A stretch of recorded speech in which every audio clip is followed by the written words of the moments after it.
hello ನಮಸ್ಕಾರ ಎಲ್ಲ ಹೇಗಿದ್ದೀರಾ ವೆಲ್ಕಮ್ ಟು ಪೂರ್ಣ ಕನ್ನಡತಿ ಯೂಟ್ಯೂಬ್ ಚಾನಲ್ ಹಾಗೆ ನಾನು ಇವತ್ತಿನ ವಿಡಿಯೋದಲ್ಲಿ ಚಿಲ್ಲಿ ಚಿಕನ್ ಹೇಗೆ ಮಾಡೋದು ಅಂತ ತಿಳಿಸ್ಕೊಡ್ತೀನಿ ಮೊದಲಿಗೆ ನಾನು ಚಿಕನ್ ತಗೊಂಡಿದ್ದೀನಿ ಚಿಕನ್ಗೆ ಸ್ವಲ್ಪ ಶುಂಠಿ ಬೆಳ್ಳುಳ್ಳಿನ ಗೆಚ್ಕೊಂಡಿರೋದು ಪೇಸ್ಟ್ ಎಲ್ಲ ಗೆಚ್ಕೊಂಡು ಹಾಕೊಂಡಿರೋದು ಹಾಗೆ ಸ್ವಲ್ಪ ಉಪ್ಪು ಸ್ವಲ್ಪ ಚಿಲ್ಲಿ ಫ್ಲೇಕ್ಸ್ ಹಾಗೆ ಅರಿಶಿನ ಪುಡಿ ಸ್ವಲ್ಪ ಚಿಲ್ಲಿ ಪೌಡರ್ ಹಾಗೆ ಕಾರ್ನ್ ಫ್ಲೋರ್ ಹಾಗೆ ಒಂದು ಸ್ವಲ್ಪ ನಿಂಬೆ ಹಣ್ಣಿನ ರಸ ಇಷ್ಟನ್ನ ಹಾಕೊಂಡು ನೀಟಾಗಿ ಮಿಕ್ಸ್ ಮಾಡ್ಕೊಬೇಕು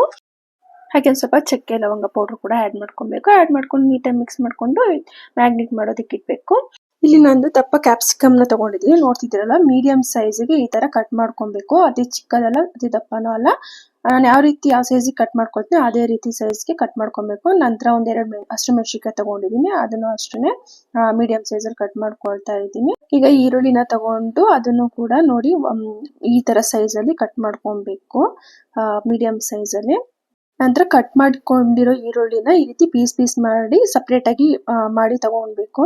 ನಾವೇನು ಮ್ಯಾಗ್ನೇಟ್ ಮಾಡಿ ಇಟ್ಕೊಂಡಿದ್ವಲ್ಲ ಚಿಕನ್ ಅದನ್ನ ಎಣ್ಣೆಲಿ ಹಾಕಿ ನೀಟಾಗಿ ಫ್ರೈ ಮಾಡ್ಕೊಬೇಕು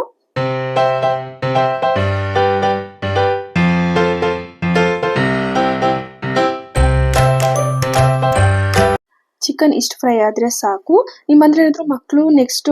ಕ್ಯಾಪ್ಸಿಕಮ್ ಈರುಳ್ಳಿ ಹಾಕೋದು ತಿನ್ನೋದು ಇಷ್ಟಪಡಲ್ಲ ಅಂತ ಹೇಳಿದ್ರೆ ನೀವೇನು ಇಷ್ಟು ಫ್ರೈ ಮಾಡಿದಲ್ಲೋ ಇಷ್ಟನ್ನು ಕೊಟ್ಟರು ಅಷ್ಟೇ ಖುಷಿಯಿಂದ ತಿಂತಾರೆ ನಮ್ಮ ದಣ್ಣಿನ ಹಾಗೇನೆ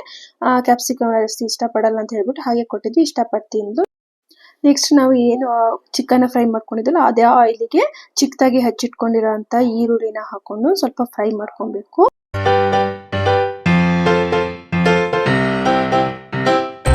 ನೆಕ್ಸ್ಟ್ ಇದಕ್ಕೆ ಹಸಿಮೆಣಸಿನಕಾಯಿ ಈರುಳ್ಳಿ ಕ್ಯಾಪ್ಸಿಕಮ್ ಹಾಗೆ ರುಚಿಗೆ ತಕ್ಕಷ್ಟು ಉಪ್ಪು ಸ್ವಲ್ಪ ಪೆಪ್ಪರ್ ಪೌಡರ್ ಹಾಗೆ ಸ್ವಲ್ಪ ಕೆಚಪ್ನ ಹಾಕ್ಬಿಟ್ಟು ನೀಟಾಗಿ ಫ್ರೈ ಮಾಡಿಕೊಂಡು ನಾವೇನು ಫ್ರೈ ಮಾಡಿದ್ದು ಚಿಕನ್ ಇತ್ತಲ್ವ ಅದನ್ನು ಸೇರಿಸ್ಕೊಬೇಕು ಎಲ್ಲನೂ ನೀಟಾಗಿ ಮಿಕ್ಸ್ ಮಾಡ್ಕೊಬೇಕು ನೆಕ್ಸ್ಟ್ ನಾನು ಒಂದು ಬೌಲ್ಗೆ ಕಾರ್ನ್ಫ್ಲೋರ್ ಸ್ವಲ್ಪ ನೀರು ಹಾಕ್ಬಿಟ್ಟು ನೀಟಾಗಿ ಮಿಕ್ಸ್ ಮಾಡ್ಕೊಬೇಕು ಅದನ್ನ ನಾವೇನು ಚಿಕನ್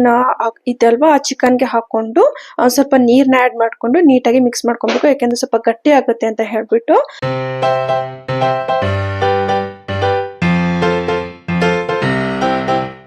ಲಾಸ್ಟಿಗೆ ಸ್ವಲ್ಪ ಕರ್ಬೇವಿನ ಸೊಪ್ಪು ಹಾಗೆ ಸ್ವಲ್ಪ ಕೊತ್ತಂಬರಿ ಸೊಪ್ಪು ಹಾಕಿದ್ರೆ chilli chicken ready to serve ಹಾಗೆ ನನಗಂತೂ ಈ ಐಟಮ್ ತುಂಬಾ ಇಷ್ಟ ಈ ರೆಸಿಪಿ ಮಾಡಿದ ಹಸ್ಬೆಂಡ್ ಪುನೀತ್ ಅಂತ ಹೇಳಿ ತುಂಬಾ ಚೆನ್ನಾಗಿ ನಾನ್ ವೆಜ್ ಮಾಡ್ತಾರೆ ಹಾಗೆ ಈ ರೆಸಿಪಿನ ನೀವು ಒಮ್ಮೆ ಟ್ರೈ ಮಾಡಿ ಟೇಸ್ಟ್ ಆಗಿದೆ ಅಂತ ಕಮೆಂಟ್ ಮಾಡಿ ಇನ್ನು ಯಾರೆಲ್ಲ ನನ್ನ ಚಾನಲ್ನ ಸಬ್ಸ್ಕ್ರೈಬ್ ಆಗಿಲ್ಲ ಸಬ್ಸ್ಕ್ರೈಬ್ ಆಗಿ ಅಂತ ಹೇಳ್ತಾ ಥ್ಯಾಂಕ್ ಯು